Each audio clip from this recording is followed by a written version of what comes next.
Mrs. Eddy by Hugh Studdert Kennedy. Chapter 51. The End and the Beginning. Mrs. Eddy was now 88 years old, and as the days passed, it must often have seemed to those around her that she was living almost in a world apart. While the world of every day, as she once put it, flutters in my thought as an unreal shadow. She was setting her house in order, doing the things she felt ought to be done, providing for everyone she felt ought to be provided for George and his family, for Calvin Fry, and many others, even for Ebenezer Foster Eddy, the Benny of happier days.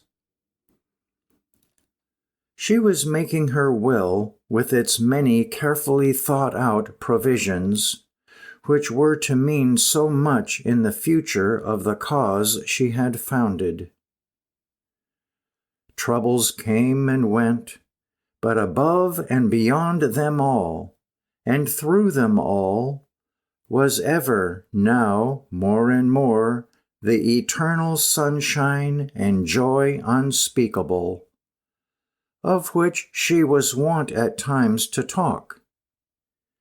And so she moved quietly, faithfully on into the closing years and the last phase.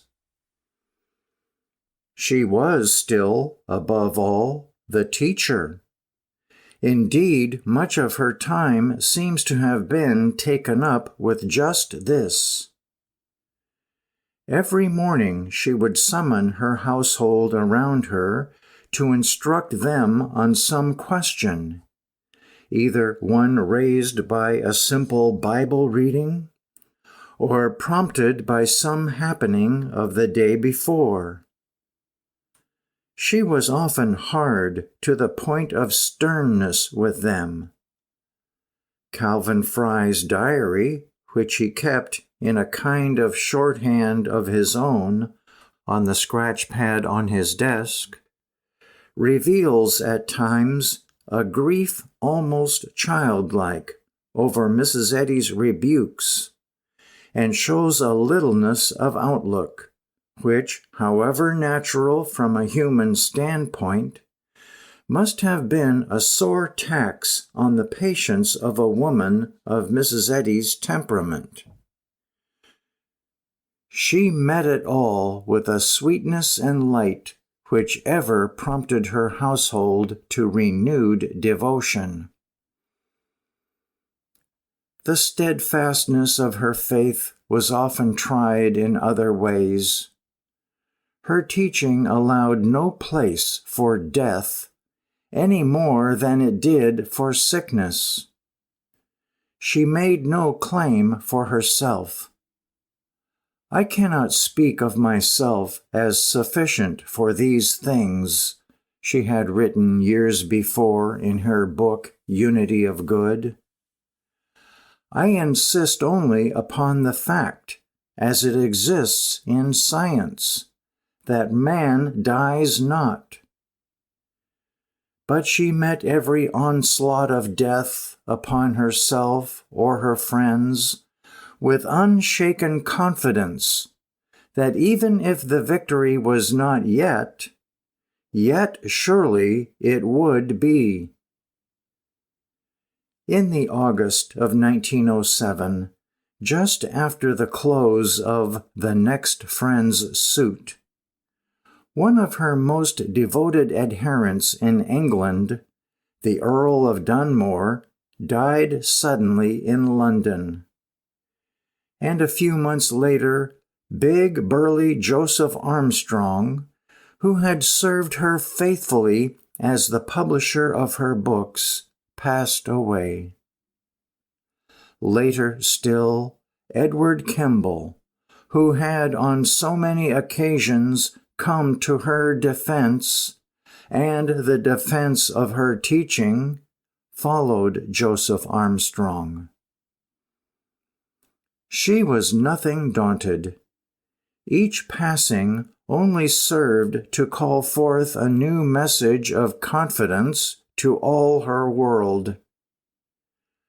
Our brothers are not dead, neither do they sleep, nor rest from their labors. And their works do follow them, was the tenor of her word. And so her peace returned to her. But if the way was not easy for anyone, on the other hand, there seem to have been times, many of them, when the whole household would be caught up into a kind of seventh heaven, and an atmosphere of indescribable joy was everywhere. It was no sudden flash in the pan that made her write a few months before the end. The Christian Scientists at Mrs. Eddy's home are the happiest group on earth. Their faces shine with the reflection of light and love. Their footsteps are not weary. Their thoughts are upward. Their way is onward, and their light shines. She was still hard at work, almost as hard at work as ever. Visitors came and went at Chestnut Hill as they had done at Pleasant View. A study of the department in the Sentinel entitled Letters to Our Leader shows how many and varied were her interests in these years. Her own letters grew shorter. There is no sign in them of waning power, but they are brief and to the point, constantly having recourse simply to fundamental fact as she saw it. There is only one enemy now, a belief in a power apart from God. Every phase of wrong thinking could be reduced to that, just as every phase of right thinking could be reduced to love. If love is all there is to life, is the fulfilling of the law, then the belief in the opposite of love is all there is to death and all that leads up to it. Just as John, in his extreme old age, is traditionally supposed to have said to his disciples whenever they appealed to him for help, "Little children, love one another." So this latter-day Michael of a new old faith, as she reached the limits of her earthly course, could see only one enemy, in whatever guise it appeared, a belief in a power apart from God, wrong thinking, wrong practice in a realm of thought, of mind, in a word, mental malpractice. Again and again, they failed her, as had Richard Kennedy, Ahrens, Josephine Woodbury, and now only the other day, Augusta Stetson, drifting into witchcraft and necromancy, or if not wandering so far afield, going about under a cloud of fear over the presence of something that is not but seemeth to be. The way at times must have seemed very hard for her. Calvin Fry, in his diary, tells of how, on one occasion, after she had struggled valiantly with weakness for several days, She called some of her students to her with something of her old fire, bade them get about it and heal her. And then suddenly, realizing by their answers that she had nothing to hope from them in this direction, she bade them take their thought away from her and know that she was well. After this, she goes on alone. She is in her 90th year now. Through periods of struggle into periods of great calm and no little glory.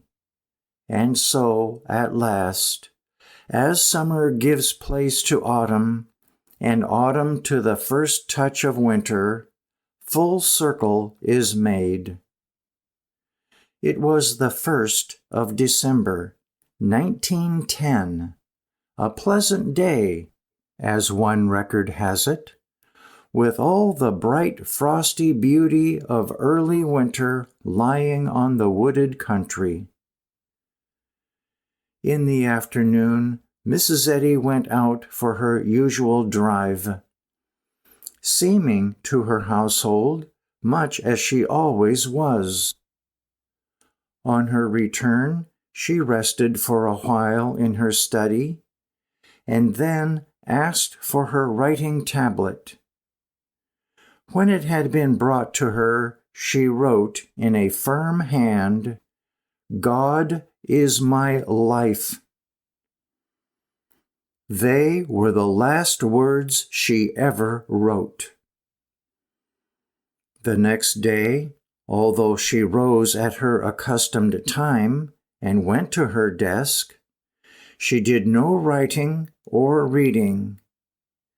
Every now and again, someone would come into the room to see if she needed anything, or to lay some paper on her desk. They found her always the same, calm and motionless, quite clearly wrapped in thought. Her study at Chestnut Hill, as has been seen, looked out over the valley towards the blue hills, and her desk was close to the bay window whence the best views might be had. Members of her household have told how much she loved this view, especially in the evening light, and how she would sit for an hour or more at a time, quietly contemplating it. She had a copy of the Bible and her book Science and Health on a reading stand nearby, and every now and again she would turn on the little light, read a while, and then resume her thinking. So it was all day on this Friday in December, and as hour followed hour, it began to be clear to those accustomed to her ways that a change was taking place. Outwardly, she was the same. She talked to those about her with usual serenity, and she retired at her usual time. But she did not get up on the next morning. In the evening, she passed quietly away. On the following day, Sunday, the congregation in the Mother Church building in Boston heard the news. Just before the benediction at the accustomed morning service, the first reader, Judge Clifford P. Smith, read from the desk part of a letter written by Mrs. Eddy some 20 years before. "You may be looking to see me in my accustomed place with you," he read. "But this you must no longer expect. I am still with you on the field of battle, taking forward marches, broader and higher views, and with the hope that you will follow. The reader then added, although these lines were written years ago, they are true today and will continue to be true. But it has now become my duty to announce that Mrs. Eddy passed from our sight last night at 10:45 o'clock at her home in Chestnut Hill. By the next day it was known throughout the world that Feeney had been written to an earthly record that is one of the most remarkable in human history.